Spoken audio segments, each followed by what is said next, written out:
Yeah, YouTube fan community, Rolling Stones fans, random people on the internet. My name is Giggens.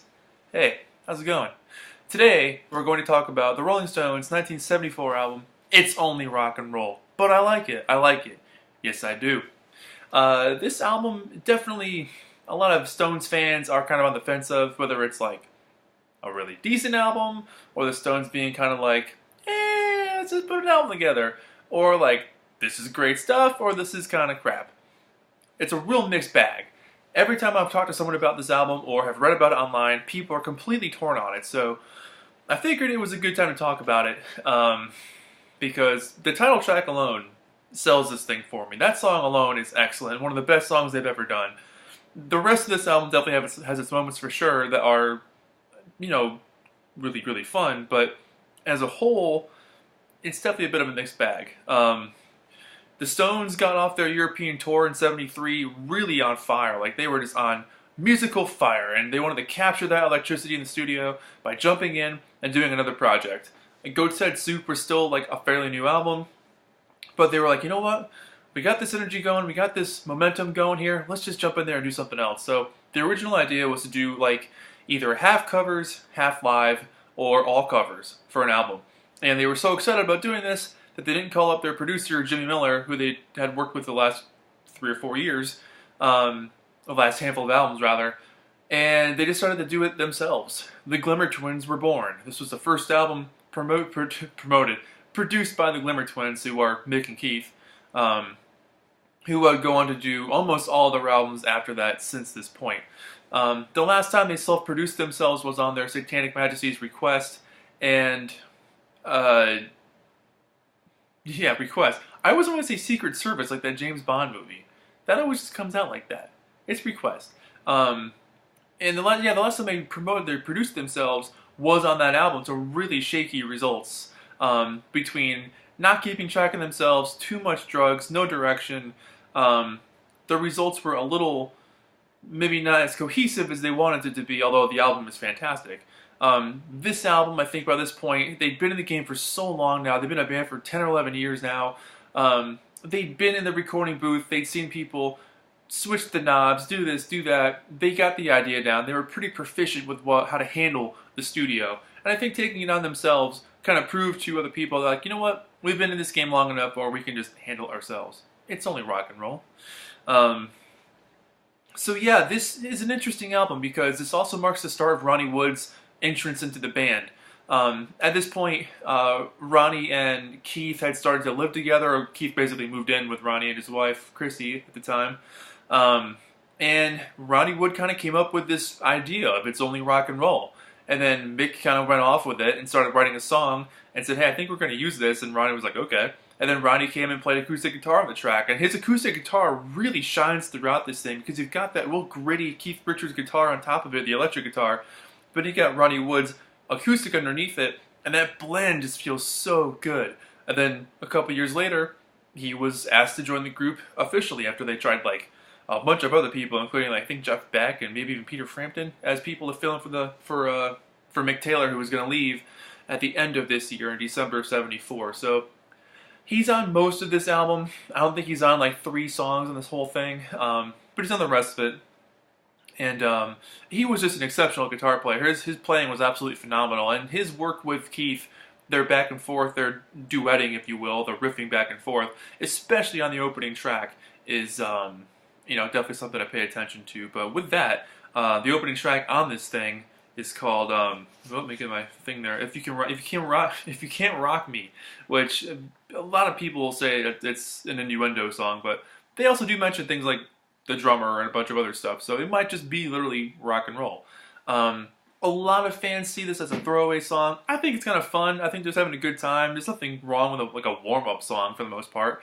I think it's kind of fun. It's got a really nice, relaxed kind of overall vibe. Even though Mick's vocal delivery is a little bit on the exasperated side, it almost sounds like he's out of breath trying to rip the vocals out the whole time.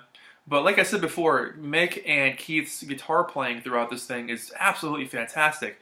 The way they can play off each other is just so fun to listen to. Because it almost sounds like they're playing 2 different songs, and that's kind of the Stones style anyway, especially like when Ronnie Wood would join. and Some Girls is a perfect example of it. That whole album is just loaded with the riffing back and forth. Very cool. Um, Charlie's drumming on this song and this album in particular is very good. He's got his very unique Charlie Watts style, which as a drummer myself, I love his style. I think it's a really cool vibe. The way he can hit the snare and hit the sound of the snare and also fill in with a hi-hat, he's got a real hammery kind of feel to his drums. That really no other drummer I know sounds like that, especially in rock and roll. He's got this whole other vibe going on. One thing I do like about this song, though, it shows off Bill Wyman's bass playing a little bit more, and there's a couple moments on this album where that's definitely more prevalent than other Stones albums, so it's kind of nice to hear Bill get a little bit of the spotlight there. So that's kind of cool. Track 2, Ain't Too Proud to Beg. This is one of their best covers ever. I mean, they did My Girl in the early 60s, mid-60s. And that cover, to be totally honest, is not my favorite thing they ever did. And then later on, they would do Just My Imagination by the Temptations. Again, and that cover is absolutely fantastic. But this one, Ain't Too Proud to Beg, I love the up-tempo, kind of loose Stones vibe on this thing. And this was one of the recordings they did of the covers that they were planning on doing for a sort of covers album. This one came out as actually being on the album. But Keith does a solo on this thing, which is one of the rare times you ever get to hear Keith Richards do a solo. Very cool, but the vocals on this thing sound very youthful and excited and hungry, like they really want to show off that they love the Temptations. And that vibe is just really fun to listen to. So, again, cool bass, cool guitar, love the drums, love the excitement, great track. Track 3, It's Only Rock and Roll, the lead single on this album, hit number 16 in the States, number 10 in the UK. And regarded as like a failure by a lot of people. But if I had a number 16 song in the charts, I'd be happy. I'd be okay with that. Top 20 is great, man.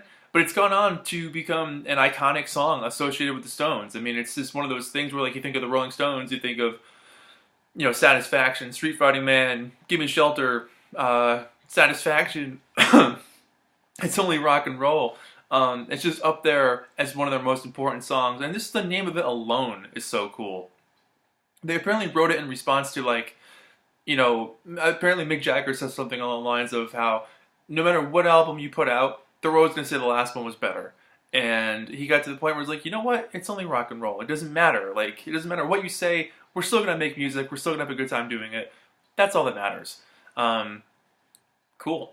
But I love the vibe on this thing with that slide guitar. The drums really hit hard. That big giant sing-along chorus. It's totally meant to be in a stadium somewhere. And the video is apparently, the video's hilarious because they're in this little tent wearing sailor outfits because they didn't want to get their gear messed up, even though they're holding guitars. And it was a mixture of soap detergent bubbles kept pouring out on top of them, and they forgot that Charlie was sitting down, so he got blinded. So there's one point you see him wiping his eyes and looking kind of blurry because he was sitting down covered in the bubbles, and the rest of the guys were equally bubblified, but not as much as Charlie, poor guy. But yeah, easily one of my favorite Rolling Stone songs ever. Easily one of the best songs on the album for sure. Till the next time comes. This one's not too bad. This is one of a couple of ballads on this thing. Mixed vocals on this thing are really tender. They're kind of sweet. He's got more of a storytelling presentation to his voice on this one. I love the group vocals throughout this track as well.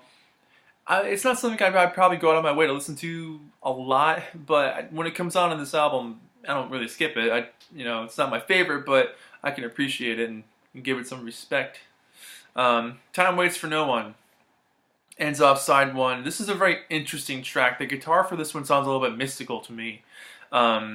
Really spry acoustic work on this thing.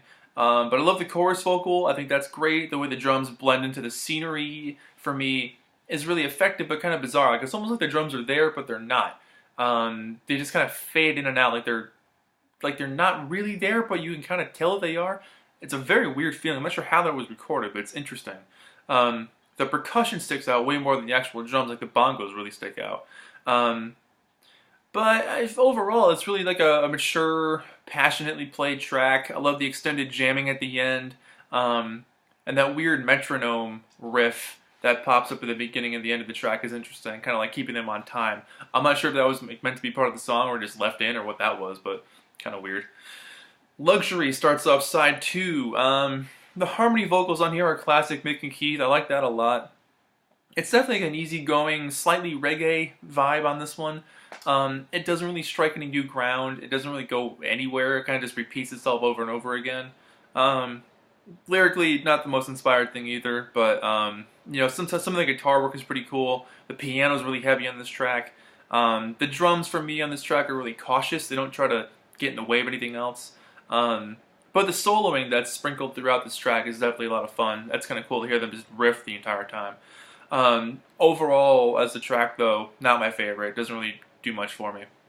Dance Little Sister, this song's pretty cool. I like the lumbering drum sound on this thing. A real heavy tone to the drums on this one. Again, a really low-end, bassy guitar riff throughout this thing. Mick and Keith's vocals, again, are classic. That dueling harmony that they have. I love the pair of their voices together. The song itself sounds sweaty. Like, it just sounds like they're in a sweaty room. Like, the whole track feels wet. You know, the whole vibe just feels like they didn't turn the AC on while they were recording it and then put that through their music. It's a very cool groove. I love the solo on this thing. I love the way Mick says, sister, like the way he slows down, you know, the vocals at one point, actually throughout most of the second half of the song. It's definitely like, this sounds like a jam session. This sounds like something they would have gotten together for. And they said, okay, let's just see what happens. Like, let's go play an A for a little bit and see what happens, or whatever chord it's in. It feels like that, but it works really well, and I think that's needed for the second side of the album, kind of get back to the rock vibe after some ballads and reggae tracks. That one works well. If You Really Want to Be My Friend, this one's cool. I do like this one a lot. For one of their ballads, this is one of their best ballads for sure.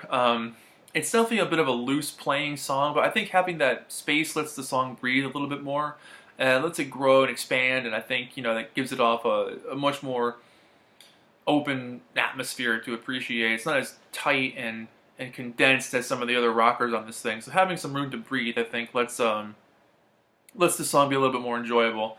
Really cool guitar tones on this thing. I like the descending riff throughout this track. And Mick is really into it, which I think is great. So that's fun to listen to. Short and Curlies. I mean, it's classic Stones. It's definitely catchy. Again, lyrically, not the most impressive work they've ever done. It's definitely on the I'd almost say slightly amateurish side. I mean, you know, the whole grab you by the balls thing, like, we get it. Okay, whatever. It sounds like a throwaway song. Like, they just kind of had this idea, they put it together and threw it on the album, and that was it. You know, the out-of-breath chorus lines are kind of fun. It's a memorable song. I think the chorus is catchy, and there's definitely hooks in it for sure, but not their most essential song by far. And then Fingerprint File. This is a little bit of a funk here. This is kind of like definitely what Goat's Head Soup was all about. More of a bouncy, funky reggae sort of thing happening. Lots of wah-wah guitars in this thing. Really smooth drums, really smooth vocals. The whole like "It Gets Me Down" thing is fun. I like the middle bit where like Bill really gets to shine again with his bass playing. There's some really interesting organ on this thing. Some cool guitar effects. It definitely kind of sticks out from the rest of the album because the rest of the album doesn't have that reggae feel. I mean, Luxury kind of does, but overall, this thing's kind of on its own. Here's the back cover, just some empty steps. So, fun fact, the dude who did this cover also did Diamond Dogs by Bowie. So, same guy. But you get all kinds of players on this thing. There's Nicky Hopkins, there's Billy Preston, Keith Hardwood, Andy Johns, and of course, 6th Rolling Stone, Ian Stewart up there too. Here's the other side of the inner sleeve there. And I'll show you the record, which is on the old Stones yellow label there. Ah, the lights. The lights, man. I think you're going to be able to see that, but yeah, overall, it's not my favorite Stones album. There's definitely some highlights on here for sure, and it's interesting to hear them do these last two albums, Goat's Head Soup and this one, having followed Exile on Main Street, which is one of their masterpieces, to hear them do a single album again and try to make it sound cohesive and tight and controlled. Because Exile on Main Street is such a large album. There's so much to choose from and listen to on that album. From upbeat rockers to blues songs to ballads to jams to, well, you name it. That album is completely all over the place. So to hear them do something a little bit more tighter, like with Goat's Head Soup and then with this one, I think they were trying to figure themselves out. I think they definitely kind of like had that explosion of inspiration and really put out some of the best work they ever did on Exile. And then after that, it's a little bit spotty until like about Some Girls, which is a pretty damn good album. And then after that, it's spotty again. But this really isn't a bad album. It's not my favorite, but some of the songs on here are fantastic. Like It's Only Rock and Roll is great. I think the opening track is great. Ain't Too Proud to Beg is awesome. But that's the thing, you get that 1, 2, 3 punch, and you're like totally sucked in. And then they take a turn with that ballad there, and it's not bad. And it's kind of a roller coaster ride after that. Side 2 for me doesn't really do much for me. I really like side 1 a little bit more, I think, beyond the Friend song on side 2. But yeah, if I had to score this thing, if I had to score, that's what we do on Giggens TV. I've got all these people behind the camera right now saying you have to score this. They're holding up little pieces that say yes, give it a score. It's a very busy production here on Giggens TV, and I had to give this thing like a 6 or a 7. It's not my favorite. I'm kind of neutral on it, but just slightly beyond neutral. Let's go with a 7 purely because It's Only Rock and Roll is on here. That song is fantastic. That's one of the best songs they ever did. It's so fun. Great rock and roll song. So that's it. I could probably go into more detail about this thing, but you get the point. So if you want to chat more about it, let's do it down in the box down below in the comments. Comment box. That's the place. My name is Giggens. This has been the Rolling Stones. It's Only Rock and Roll, 1974. Thank you so much for watching. 7 out of 10. And I'll see you guys in the next video. Bye-bye.